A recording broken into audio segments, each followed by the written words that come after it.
The world changed on February 28, 2026, and most people still don't fully understand what happened, why it happened, and where it's heading right now.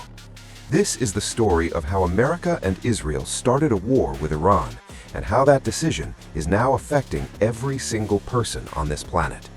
To understand where we are today, you need to go back to June 2025. Israel launched a surprise attack on Iran's military and nuclear facilities.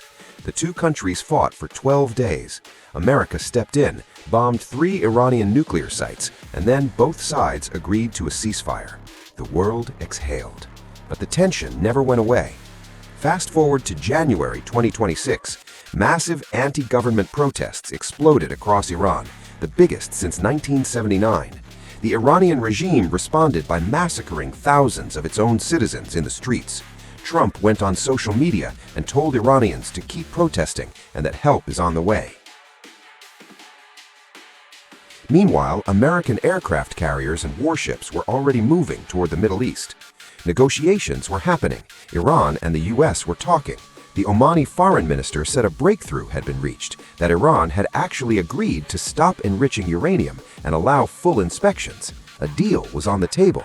And then, without warning, on the night of February 28, 2026, Trump gave the order.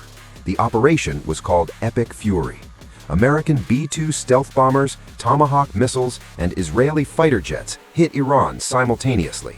Within half a minute, 3 separate locations where Iranian government officials had gathered were struck at the same time. Supreme Leader Ali Khamenei, the man who had ruled Iran for over 30 years, was killed in his own compound.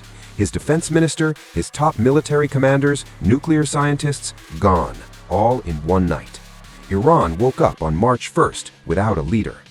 But Iran hit back hard. Hundreds of ballistic missiles and thousands of drones were launched at Israel, at American military bases across the Middle East, and at Gulf Arab states. And then Iran did something that sent shockwaves through the entire global economy. It closed the Strait of Hormuz. That single waterway carries about 20% of the world's oil supply.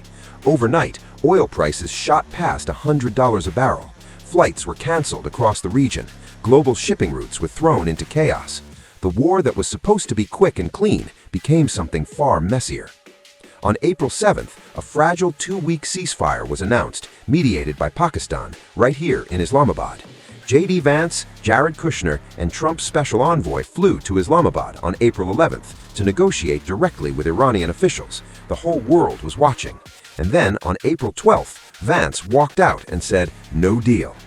Within hours, Trump announced that U.S. warships would begin a full naval blockade of the Strait of Hormuz, blocking every ship trying to enter or leave Iranian ports.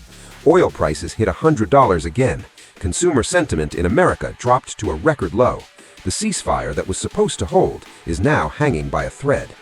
And today, April 13, 2026, the situation is this. The Strait of Hormuz is effectively still closed. The ceasefire is being violated by both sides.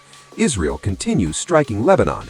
Iran is warning of what it calls a regretful response.